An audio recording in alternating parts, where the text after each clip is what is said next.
Assalamualaikum warahmatullahi wabarakatuh. Halo anak-anak, apa kabarnya hari ini? Alhamdulillah ya, semoga selalu dalam keadaan sehat walafiat.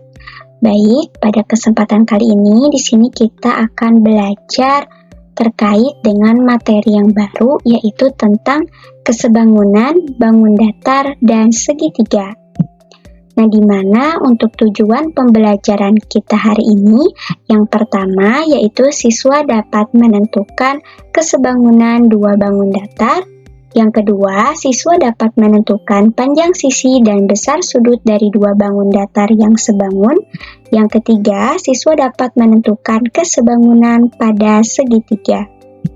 Nah, baik, langsung saja kita ke pembahasan yang pertama, yaitu tentang kesebangunan dua bangun datar. Nah, di mana kesebangunan ini dilambangkan dengan lambang seperti ini ya. Nah, di sini dimisalkan terdapat dua bangun datar, yaitu bangun datar A dan B, maka dapat dituliskan A sebangun dengan B. Ya, jadi tanda seperti ini itu artinya sebangun. Jadi dibacanya A sebangun dengan B. Nah, syarat bangun datar sebangun itu yang pertama, perbandingan panjang sisi yang bersesuaiannya senilai, artinya harus sama.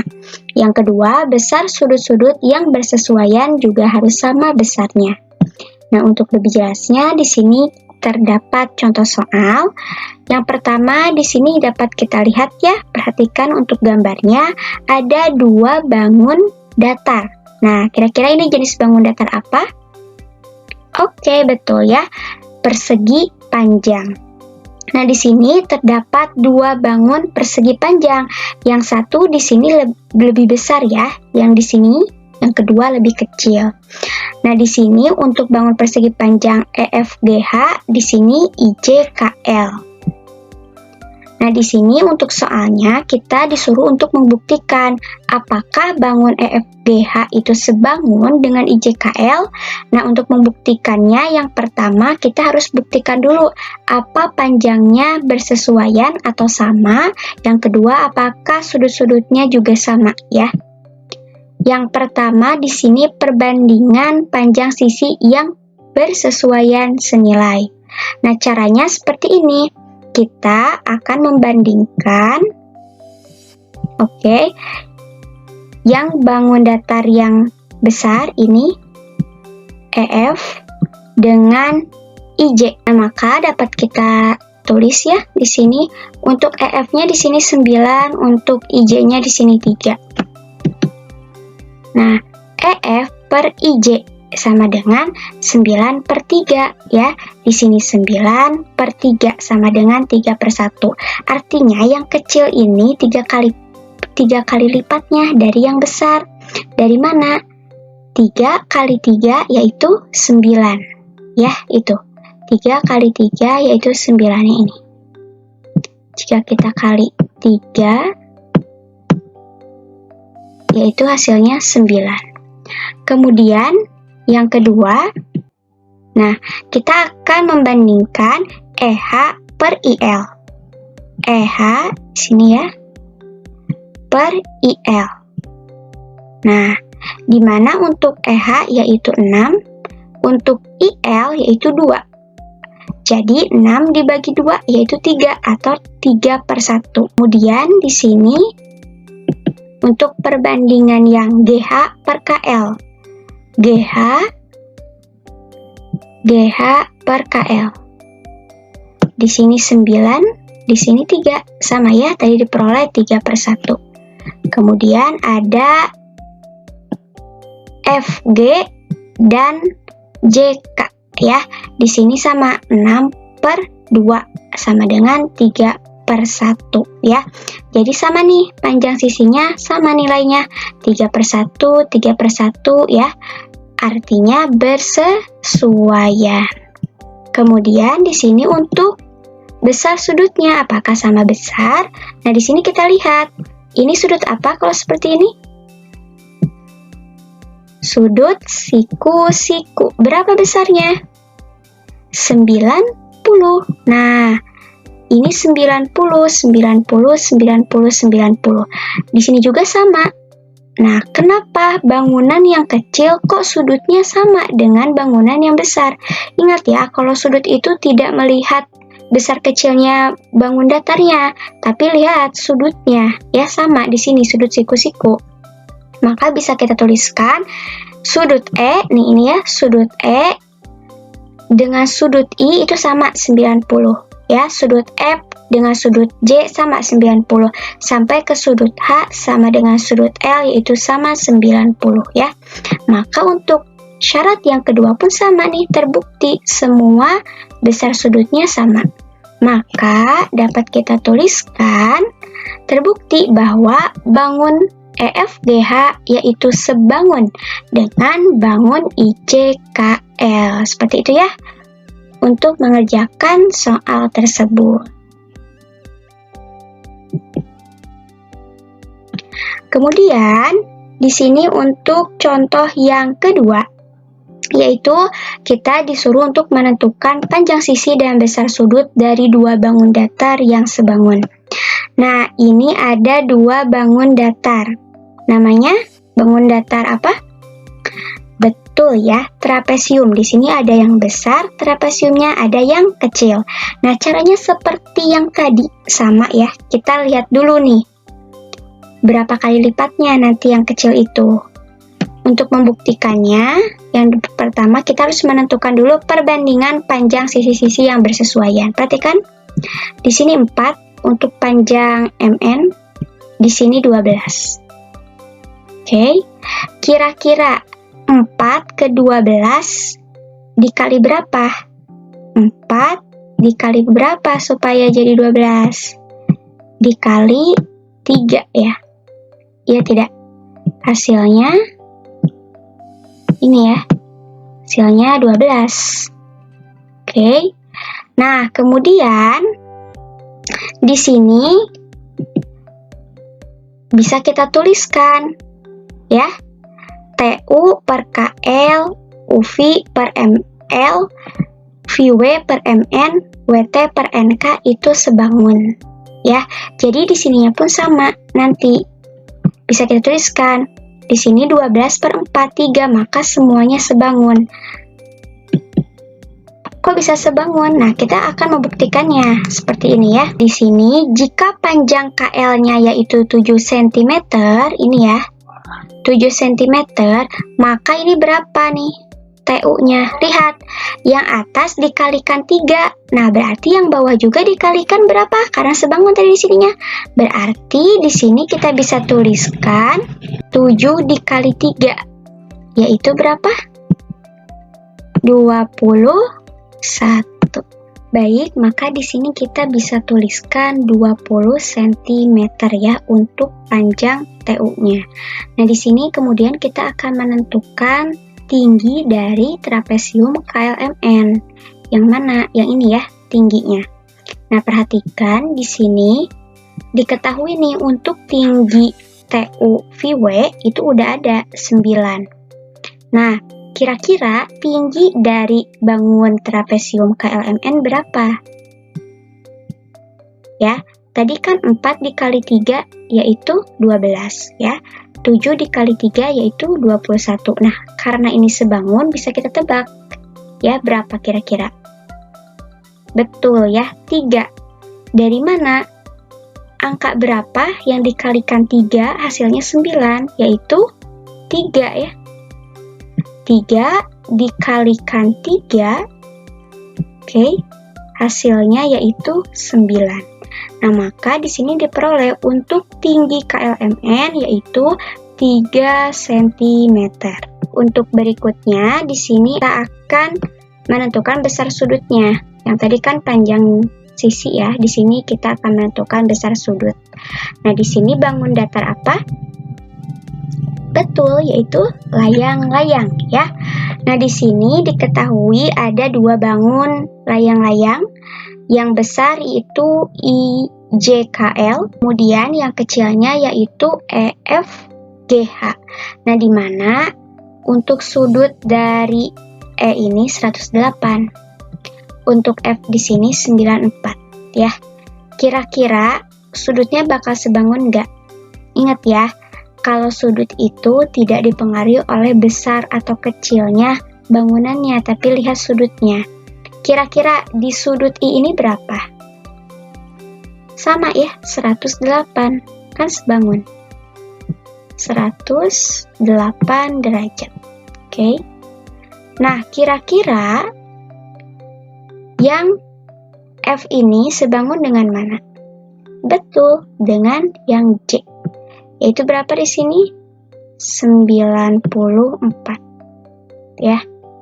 94 derajat.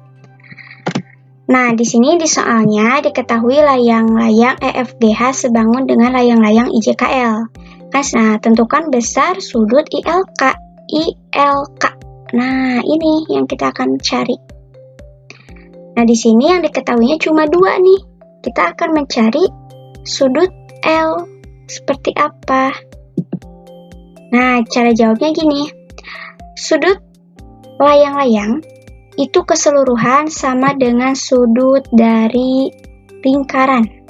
Berapa besarnya kalau lingkaran? Derajatnya 360 derajat. Artinya ini kita akan mencari sudut H dulu, karena kan ini yang diketahui di soalnya ya. Jadi kita fokus ke yang kecil dulu, nanti tinggal yang besar itu sebangun dengan yang kecil, artinya sama nanti nilainya. Sudut H itu kan belum diketahui, sudut G juga belum diketahui ya. Oke. Kira-kira sudut G berapa? Ingat, ini sama tidak? Sama ya, sebangun. Ini sama, 108. Karena sama, ya ini berapa? Sama juga, 108 derajat. Nah, maka untuk mencari sudut H, mencari sudut H ini sama kayak mencari sudut L, ya, karena kan sebangun. Nah, maka kita bisa tuliskan 360, kan totalnya semua harus 360. Tinggal dikurangi, ini jumlahkan semua, kemudian dikurangi 360. 94 derajat tadi sudut F, kemudian 108 sudut E, ditambah sudut G 108. Diperoleh yaitu 360 dikurangi 310 yaitu 50. Nah, di sini itu 50 derajat. Kira-kira di sini berapa derajat ya di sudut L? Kan ILK ya, ILK, maka sudutnya di L. Berapa kira-kira? Nah, karena sudut EFGH dan IJK itu sebangun, oke, sebangun, maka sudut-sudut yang bersesuaiannya sama besar, artinya sudut H itu sama dengan sudut L atau ILK, yaitu 50 derajat ya. Jadi, di sini juga sama. Berapa? 50 derajat. Oke. Ya, jadi besar sudut ILK adalah 50 derajat. Baik, kemudian di sini kita akan menjelaskan terkait dengan kesebangunan pada segitiga. Oke. Di sini syarat dua segitiga sebangun itu sama ya. Yang pertama, perbandingan panjang sisinya harus bersesuaian atau senilai. Yang kedua, besar sudut-sudutnya yang bersesuaian sama ya. Nah, di sini khusus untuk segitiga, kedua syarat itu tidak harus dibuktikan. Jadi bisa salah satu, mau yang perbandingannya aja atau yang besarnya aja. Jadi gak harus dua. Kalau kayak bangun datar yang lain itu kan harus dua-duanya terpenuhi ya syaratnya. Nah, kalau segitiga itu boleh salah satu. Jadi mau yang poin pertama atau poin yang kedua. Untuk lebih memahami, di sini terdapat contoh soalnya. Nah, di sini terdapat dua bangun segitiga ya, ada yang besar, ada yang kecil. Di sini kita akan melakukan perbandingan panjang dua pasang sisi yang bersesuaian senilai dan sudut yang diapitnya sama besar ya. Di sini untuk GHI, di sini untuk OPQ. Oke. Nah, yang pertama, panjang dua pasang sisi yang bersesuaian memiliki perbandingan yang senilai, yaitu dapat kita tuliskan GI per OKI. Oke, ini GI per OKI, dimana untuk GI-nya yaitu 4, untuk OKI-nya 6. Ustazah boleh gak nulisnya OKI per GI yang besar baru yang kecil kayak yang tadi ya, yang sebelumnya kita bahas? Boleh. Tapi di sini Ustazah contohkan juga kalau kita melakukan perbandingan yang nulisnya yang kecil dulu ya di atas. GI per OKI. Jadi 4 per 6 berapa? 2 per 3. Oke, artinya ini 2 per 3-nya dari yang besar. Atau kita bisa lihat ya, untuk yang GH nih. GH per OP. Nah, berapa di sini? 8, di sini 12. 8 per 12 yaitu 2 per 3. Nah, sama tidak? Sama ya. 2 per 3 sisinya, artinya senilai. Yang kemudian sudutnya, nih, sudut G itu 40, bersesuaian dengan sudut O sama 40. Jadi, dapat kita tuliskan segitiga GHI itu sebangun dengan segitiga OPQ. Oke, kemudian kita ke pembahasan baru terkait dengan menentukan panjang sisi dan besar sudut dua garis segitiga yang sebangun ya. Di sini untuk rumusnya bisa dilihat ya, AB per PQ itu sebangun dengan BC per QR itu sebangun dengan AC per PR. Di mana sudut A sebangun dengan sudut P sebangun dengan sudut B itu sebangun dengan sudut Q. Sudut C itu sebangun dengan sudut R. Nah, di sini ya untuk bentuk dari segitiga sembarang. Nah, untuk lebih jelasnya di sini terdapat contoh soal. Di sini Ustazah tuliskan rumusnya biar tidak lupa. Di sini contoh soalnya ada dua segitiga sembarang, yang besar dan yang kecil. Nah, di soal diketahui segitiga KLM itu sebangun dengan Y, X, Y, Z. Tentukan panjang YZ. Nah, kan kita cari. Gimana? Tadi kan ini dikatakan sebangun ya. Artinya, yang KL ini dengan 5 cm ini sebangun. KL per XY, kemudian LM per X, YZ ya. Jadi kita bisa tuliskan ini kalau secara rumusnya ya. Nanti Ustazah jelaskan secara cara cepatnya. Di sini kita tuliskan KL per XY 10 per 5 sama dengan 16 per YZ. Oke. YZ-nya kenapa ditulis YZ? Kan belum diketahui ya. Maka kita bisa cari, ingat perbandingan senilai ya. Kita kali silang. 10 kali YZ, 10 YZ. 5 kali 16 ya. Kita bisa tuliskan di sini 5 kali 16 itu kan 80 ya. Oke, 80. Nah, kalau mau nyari YZ, otomatis 10-nya pindah ruas kan ke sini. Jadi 80 per 10 yaitu 8 cm. Nah, artinya di sini untuk panjang YZ yaitu 8 cm. Oke, jadi untuk panjang YZ itu 8 cm. Kalau cara cepatnya gimana? Yang tadi kata Ustazah. Lihat ya, ini kan polanya 10, ini 5. Kira-kira yang ini 5 kali berapa supaya jadi 10? Kali 2 ya. Ya gak? Oke. Nah, di sini 16. Oke. Kira-kira angka berapa yang dikalikan 2? Jadi semua harus sama kan sebangun. Kalau di sini dikalikan 2, berarti yang milik ini juga dikali 2. Angka berapa yang dikalikan 2? Hasilnya 16, 8. Baik, untuk berikutnya di sini kita akan membahas terkait dengan segitiga siku-siku. Nah, di mana di sini ada dua rumus. Nah, untuk rumus yang pertama, jadi ketika kita akan mencari nilai BD, yaitu nanti BD kuadrat sama dengan DA dikali DC, ya. Ini kan BD kuadrat ya, rumusnya. Jadi kalau misalkan mau mencari BD saja, nah misalkan kita mau mencari BD saja, nah maka si kuadratnya ini pindah ruas ya, jadi akar. Nah, oke, akar DA dikali DC. Oke, DA dikali DC. Nah, begitupun dengan yang bawahnya ya. Jadi kalau misalkan BD kuadrat rumusnya DA dikali DC, kalau BD aja itu kuadratnya pindah ruas jadi akar. Jadi akar DA dikali DC.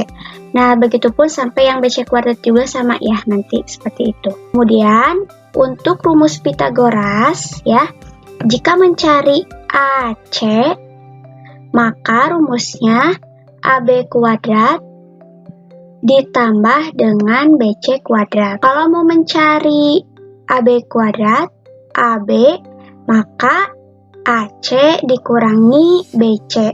Kalau mau mencari BC kuadrat, maka AC dikurangi AB kuadrat ya. AC kuadrat dikurangi AB kuadrat. Untuk lebih lanjutnya, di sini terdapat contoh soal di mana ada sebuah segitiga ya.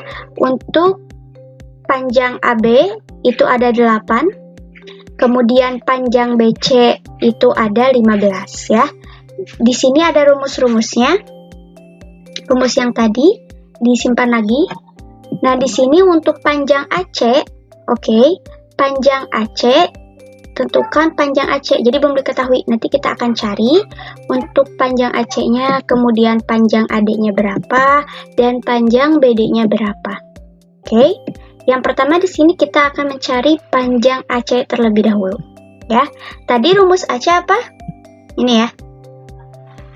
AB kuadrat ditambah BC kuadrat. Kenapa? Karena kita akan mencari garis miring. Oke, kita akan mencari garis miring. Yaitu rumusnya AC kuadrat sama dengan AB dikuadratkan ditambah dengan BC dikuadratkan. AB-nya berapa? 8. Kuadrat ditambah BC-nya berapa? 15 dikuadratkan. Oke, totalnya yaitu betul ya, 289. Nah, tapi ini masih dalam bentuk AC kuadrat, sedangkan yang ditanyakan di soal itu AC saja. Maka bagaimana nanti rumusnya? Nah, rumusnya berarti nanti kalau mau mencari AC aja, hasil dari ini itu diakarkan ya. Jadi nanti di sini AB, oke, hasil dari AB dikuadratkan ditambah dengan BC dikuadratkan. Seperti itu ya. Nah, berapa hasil dari ini AB kuadrat ditambah BC? Yaitu 289.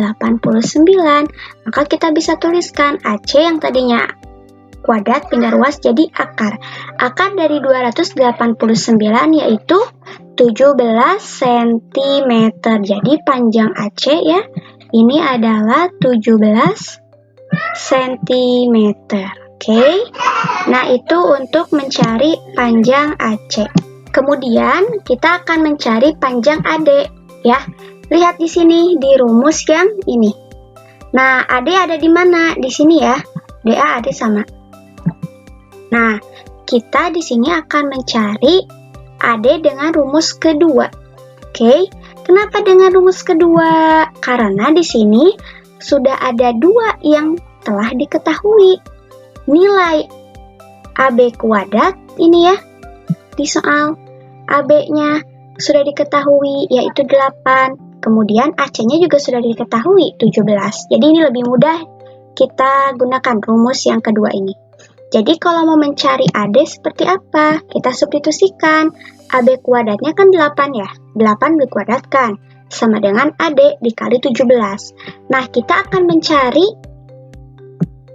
AD. maka 17 ini pindah ruas ya ke sini, yang tadinya kali, oke, menjadi nanti bagi ya seperti ini.